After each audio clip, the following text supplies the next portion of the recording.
My name is Sophia Reed. We were having dinner with my parents when my sister texted me, "Don't come home. Dad found your diary." I glanced at the message under the table, thinking it was a joke, until Dad slammed his fist down and stared right at me. "You're fired. Right here," he said, his voice sharp and final. My heart raced as my husband grabbed my arm and whispered we needed to leave now. Something was very wrong with Grandma, sitting there silently like a statue, her eyes distant and unmoving. We acted casual, slipped out the front door without anyone noticing, and got in the car. He locked the doors immediately and said, "That's not your grandmother." The realization hit hard, and 5 minutes later, I called the police, my hands shaking the whole time. If stories like this keep you on the edge of your seat, hit subscribe and turn on notifications for more shocking family revelations. Let me know in the comments what you'd do. As we drove away from the house, the lights shrinking in the mirror, David kept his eyes fixed on the road. His grip on the steering wheel tightened, and I could see his knuckles whitening under the dashboard glow. My phone, still clutched in my hand, showed Nicole's text glaring back at me. The words, "Don't come home." "Dad found your diary" burned into my mind, and I wondered why she sent it during dinner while sitting across from me acting normal. But Robert's "You're fired" right here echoed louder, like a final cut, severing whatever fragile connection remained.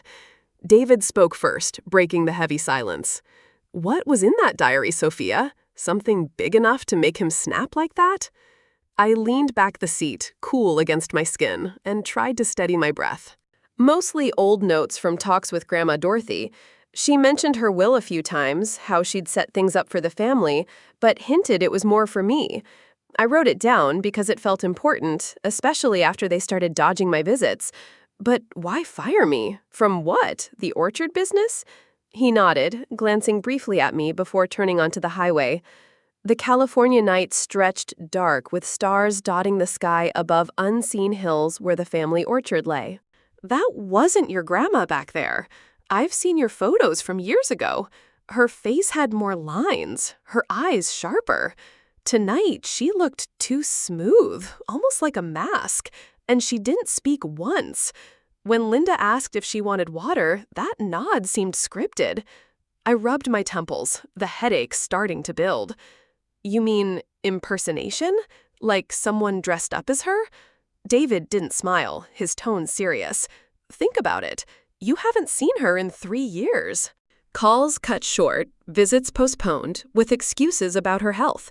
And at this dinner, she's presented like a guest of honor, but silent the whole time. Then Nicole texts about the diary right before Robert explodes. It's all connected. The orchard came to mind, the business Dorothy built from scratch. Starting with apple trees, it grew to include nuts and citrus, selling to local stores and bringing in steady income.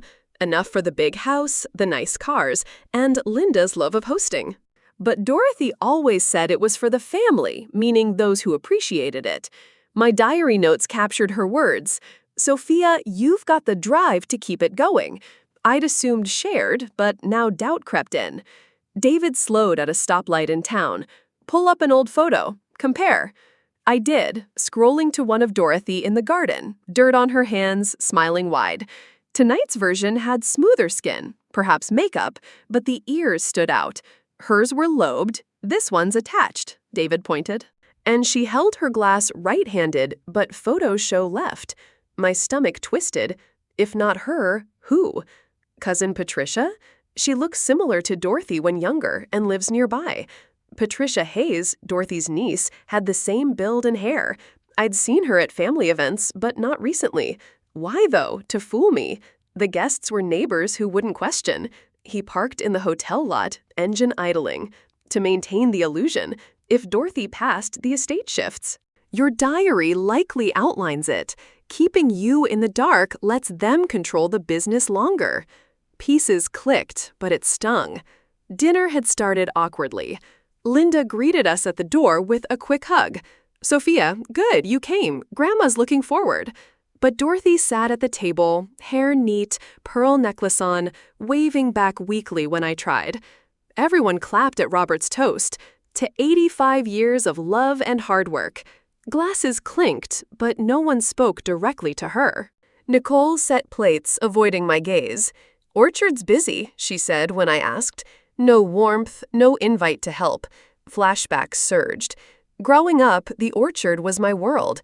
Dorothy moved in after Grandpa died, teaching me to plane wood for fences, showing how to use tools and Velcro sneakers. She smelled of cedar and tea. I felt like her favorite back then. But life pulled us apart. College led to jobs, jobs to David and New York. It wasn't escape, just opportunity and relief from the distance. Calls rare time zones blamed.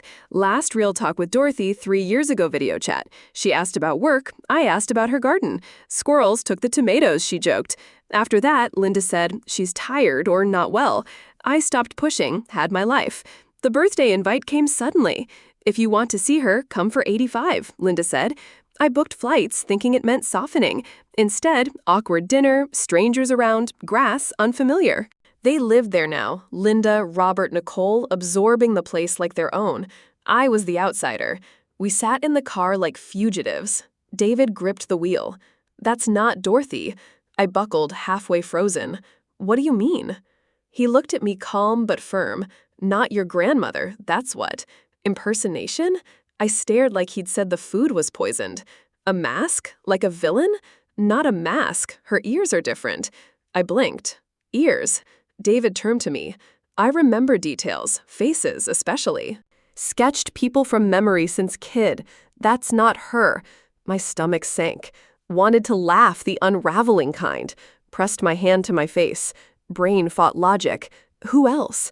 Cousin Patricia, you said she resembled Dorothy younger. Yes, but years ago. And she wasn't at dinner, or was she? Oh God, whispered. Glasses, beard, makeup, probably. Not over top, just enough. And ears, different shape. David, I know, he said. Know what I saw. Pressed forehead to window, breath fogging glass, heart rattled. Didn't want believe, wanted back to weird dinner disappointment, daughter stranger.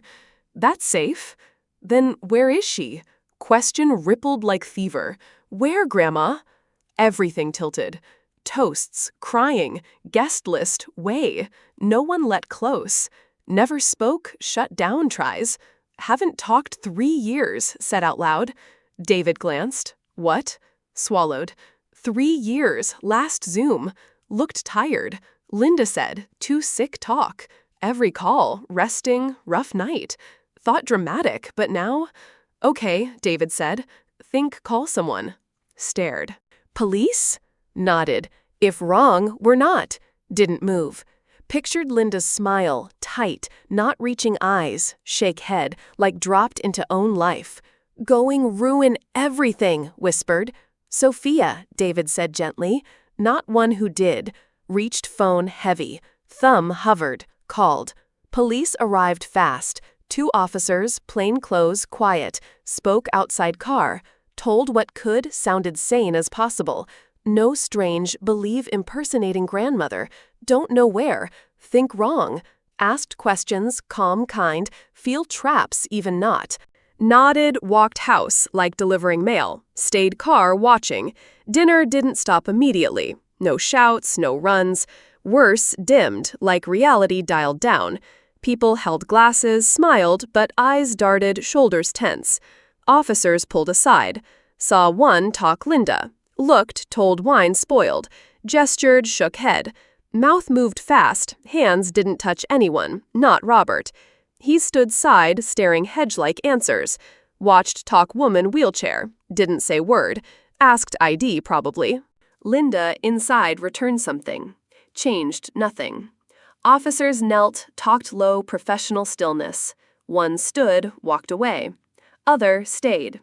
Eventually, woman wheelchair looked up, said something. Few words. Nodded. Not over. Officer, back car. Can stay nearby? Contact soon. Her? Grandmother? Still confirming things, but no, not. Didn't answer. Touch. Walked away. Sat feeling every second press, like, wait, where? That night, phone rang. How could Linda, furious, crying, or raising voice? Couldn't tell. Called police own family. Think better because moved away. Tried speak. Couldn't. Don't understand. Weren't here. Didn't see like. Did what had do her us? What did? Asked voice breaking. Where? Don't get ask. Not now. After done. Where grandma? Silence. Click line dead. Police hotel room next morning. Thought throw up. Not scared them though, that too, but hoping David snapped, misread, carried away. Mistaken, ears, identity, everything. But didn't arrest question. Tell grandmother dead. Been 3 years. Didn't say like. Calm professional. One talked, other watched, like might run. Voluntary statement made. Family reports Miss Hayes passed March 2022. Claim natural causes. Body privately cremated. Sat down. Couldn't feel legs, fingers. Treating. Open investigation. Coroner confirmed circumstances. Words bounced like rain. Locked car. Heard, didn't absorb. 3 years. Sent birthday cards. Asked Zoom. Wondered, done wrong. Mad, moving away. Tired, confused, sick talk. No, gone. Didn't tell. Anyone. Barely remember, said officers. Think, asked, suffered. Said didn't know yet. Asked woman, dinner cousin. Nodded. Wanted raise voice, lash out, crawl whole, never emerge. Instead said thank you, like polite fool. News trickled online days later. First whispers Reddit, local blog. Someone uploaded video. Grainy phone footage toast Linda wiping eyes. Grandmother, no, not pretending. Listen, real. This woman passed 3 years ago. Family held 85th birthday party anyway, played someone else. Internet laughed, speculated, tore shreds. Didn't read comments after first 20. Apparently, accomplice narcissist, ungrateful, should let family cope peace. Opinions always. Call lawyer, not theirs, Dorothy's. Sophia trying reach time. Nearly hung up. Grandmother left estate you, house, business assets, trust, everything. Stared floor. Kitchen tile grout, never aligned. Throat dry. Wasn't secret, added gently. Told mother, sister years ago. Suddenly, pieces clicked. Lies, secrecy, fake dinner, woman, chair. Hiding, passing me. If didn't know, could keep house money, pretend didn't exist. Called Linda. Didn't know, wanted. Answers, maybe. Picked second ring. How dare? Voice shook, fury. Not grief, shame, rage. Called police, own family. Humiliated. No idea done. Tried speak, didn't let. Weren't here. No like. Left. Gave family, now swoop act hero. Where? Interrupted. Silence. Happened body. Don't get ask, said coldly. Weren't there. Asked every year said. Lied every time protecting her, protecting you. Didn't want big deal death, wanted peace. Laughed, cracked, bitter like broken pressure. Didn't protect. Looted, hung up. Weeks passed. Investigations slow faster. Statements, interviews, subpoenas. Eventually, coroner confirmed. Family claimed. Natural causes. Dorothy died sleep. No trauma, poisoning, violence. Old woman's quiet end. Cried first time since police visit because finally mourn without doubt. But still, fraud, impersonation, money. Charges filed, failing report, death withholding, illegally accessing funds, identity deception. Didn't prison time, probation, conditional, monitored, sternly delivered. Slipped again, jail straight. Patricia, actor, own charges, cooperated, helped. Probation rest. Me got house, property, assets. Wasn't wildly extravagant, not billionaire level, but lot explained, pretended long. Didn't throw out. Courts did. Moved silence. No apology, eye contact. Linda left note kitchen counter. Said, always good. Taking. Didn't earn. Burned. Sink. First night spent alone, visiting, heading, New York, sat Dorothy's chair. Opened wine, put feet table. Place quiet, smelled wood polish. Didn't feel triumphant, vindicated, angry anymore. Felt empty. Once life didn't feel stranger.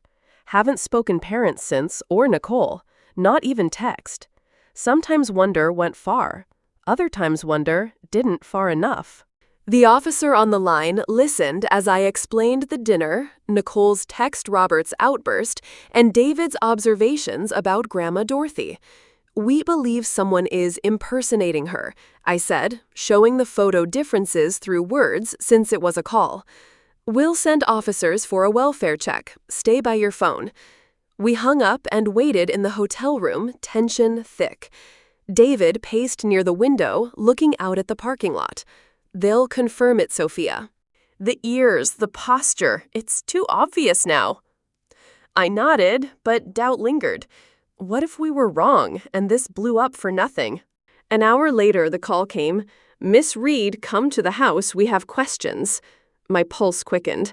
We drove back, the orchard visible under moonlight, trees standing silent like witnesses. Police cars parked outside, officers speaking with Linda and Robert on the porch. Nicole stood inside, arms folded, face tight. Patricia was gone, but Dorothy's chair sat empty. An officer approached. The woman introduced as Dorothy Hayes is actually Patricia Hayes, your cousin. She admitted when we pressed for identification. The world shifted. David steadied me. Where is the real Dorothy? The officer checked notes. Family claims she passed away 3 years ago, natural causes, private cremation, no official report. 3 years. The revelation struck hard. I'd sent messages, asked for talks, assumed age took her voice. Linda stepped forward, eyes narrowed. Sophia, you did this, called police on us after vanishing for years. Robert loomed behind, silent but tense. We went inside the living room, still messy from dinner. Officers separated groups. David and I sat in the kitchen while they questioned others. Memories flooded Dorothy's last video chat, her joke about garden pests. Linda always said resting or unwell after that. Now it fit. They'd hidden her passing to keep control. An officer returned. Patricia says they asked her to pose for the dinner to keep things normal. But business records show Dorothy's signature on documents after the date they claim she passed. Fraud, the implication hung. David squeezed my hand. The diary notes her will intentions. I showed the transcribed entries on my phone. She said the estate was for me, the one who valued it. Linda entered. Then officer following. You have no right, Sophia. Left us dealt with her decline alone.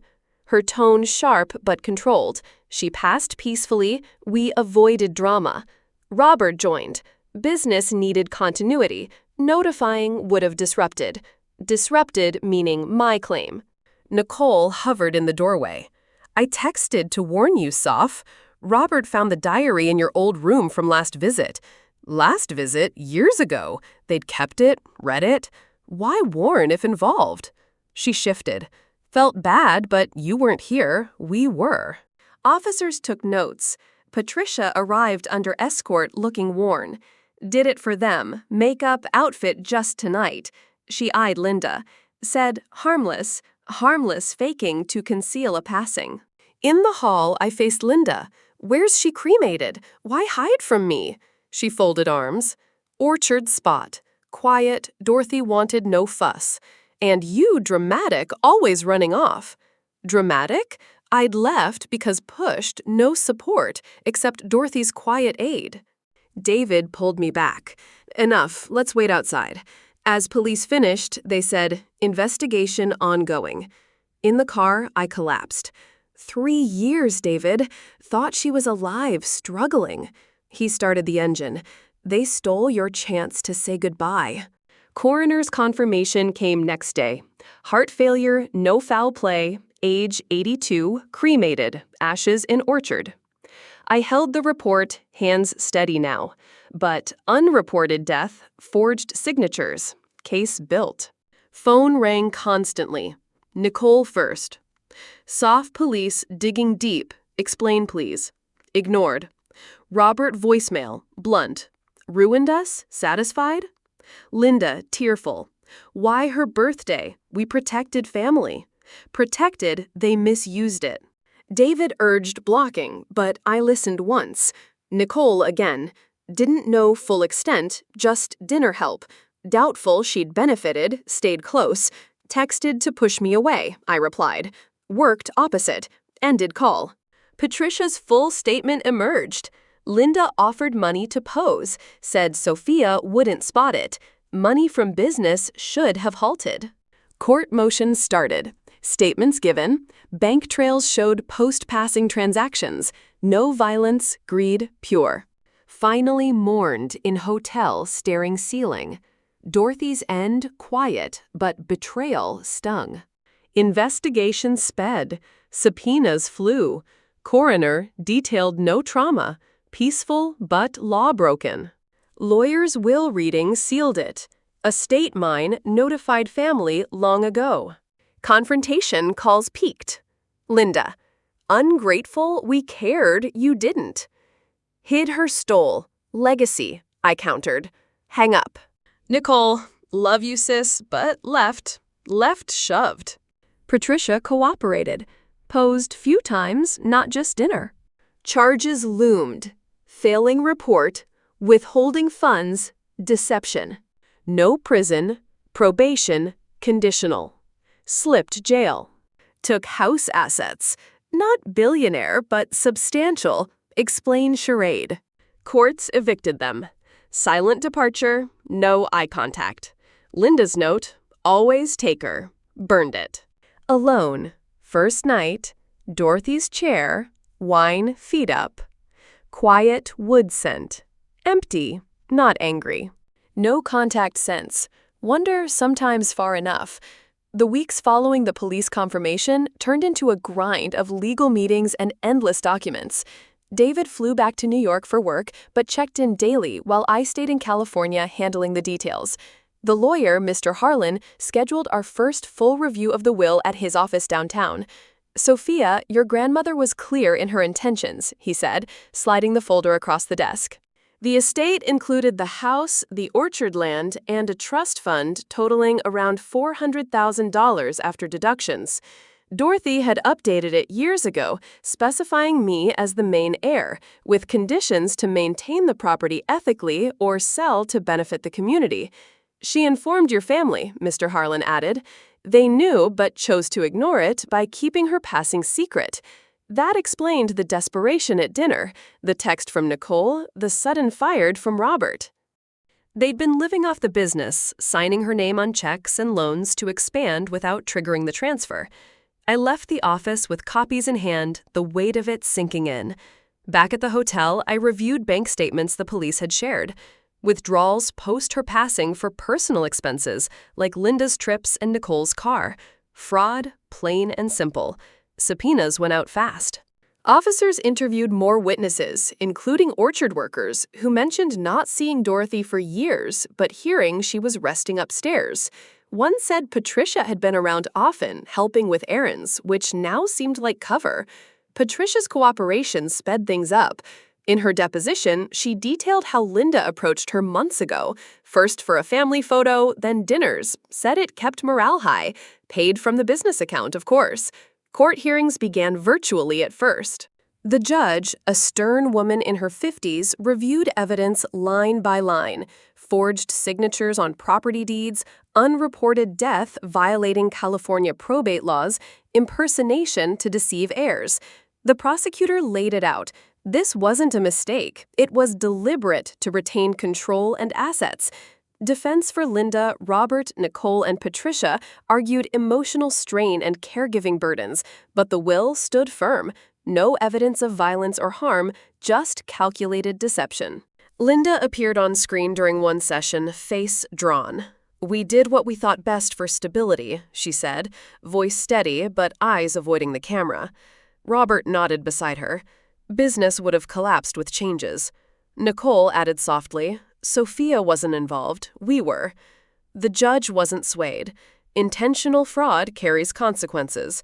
Ruling came after 2 sessions. Probation for 12 months all around, conditional with monitoring. Restitution to the estate, meaning repaying misused funds. Community service for Linda, financial audits for Robert, counseling for Nicole. Patricia got lighter terms for testifying. Any breach and incarceration follows, the judge warned. They had 30 days to vacate the property. I watched from the hotel, the screen flickering. Linda's shoulders slumped, Robert muttered something off mic, Nicole looked directly at the camera, mouthing, "Please," but it was over. No appeals filed, they couldn't afford it. Mr. Harlan handled the transfer. Keys handed over at the house the next week. The place felt hollow, boxes half-packed in the living room. Linda met me at the door, Robert loading the truck outside. "Take it then, Sophia. Hope it makes you happy." Her tone bitter. No hug, no glance back. Nicole lingered with the bag. "Can we talk later? Maybe coffee?" I shook my head. "No, Nicole, it's too late." She left without another word. They drove off in silence, the truck kicking up dust on the driveway. I stood alone, the orchard breeze rustling leaves. Dorothy's legacy now mine, but tainted. First task, cleaning her room. Found old photos, us picking fruit, her teaching me to spot ripe apples. A letter tucked in a drawer. "Sophia, if reading this, trust your path. Family isn't always blood." Tears came then, real grief for her quiet end, the years stolen. David returned that weekend, helping sort. "Sell if heavy," he said. I agreed, listed sections of the orchard with a local realtor. Buyers came quick, families wanting to farm ethically. Kept the core house, but donated proceeds from one plot, $20,000, to a community garden program in Dorothy's name. For future growers, the dedication read, it honored her start from nothing. Family reactions filtered through mutual contacts. I didn't block entirely at first. Nicole emailed once, "Selling our history hurts." Our history, she'd enjoyed the easy parts. Linda called from their rental.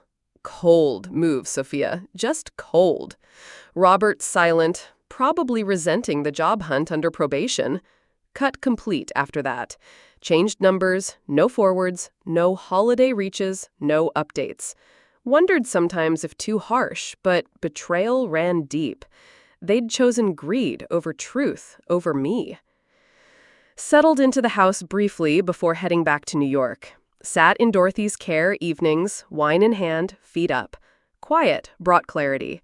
Not angry anymore, just resolved. The lesson formed clear. This mess taught me secrets shatter trust. Facing truth, no matter painful, builds strength. Greed blinds even loved ones, turning family into strangers. Warns all, prioritize honesty in relationships or risk losing bonds that matter most. Thanks for listening to my story. If it resonated, subscribe, like, and comment below. Tell me what you'd do in my place. To expand on those probation months, reports came via lawyer. Linda volunteered at food banks. Robert audited finances weekly. Nicole attended sessions, perhaps reflecting. Patricia faded back to her life. Selling the orchard closed smoothly. Buyers preserved the land, adding sustainable practices Dorothy would have approved. Donation-funded tools for local kids, teaching farming basics. David and I discussed future over calls. New start, he said. Yes, without the weight. Reflection deepened in quiet moments. Dorothy's letter reread often. Trust your path. I had now no regret for the cut. Essential for peace. Value for listeners' honesty guards against betrayal. Choose truth always.